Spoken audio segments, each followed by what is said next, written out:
Are you encountering the message Wi-Fi calling you have registered the maximum number of devices on your iPhone?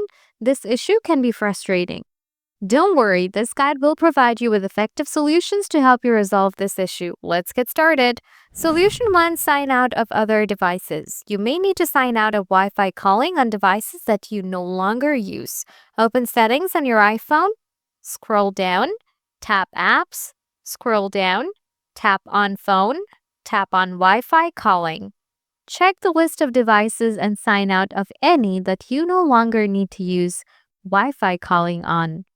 Solution 2. Remove devices from your Apple ID. If you have multiple devices linked to your Apple ID, removing unnecessary devices can help. Open Settings on your iPhone. Tap on your name at the top. Scroll down to see all devices associated with your Apple ID. Tap on any device you wish to remove and then select Remove from Account. Solution 3. Reset network settings. Resetting your network settings can help resolve configuration issues.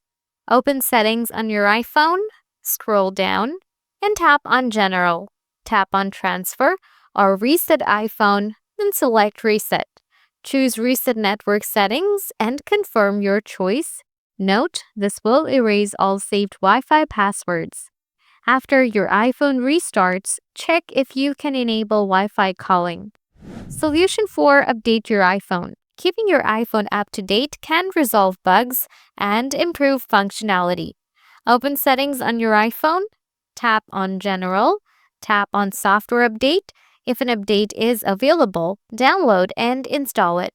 By following these steps, you should be able to fix the Wi-Fi calling you have registered the maximum number of devices issue on your iPhone and start using Wi-Fi calling again.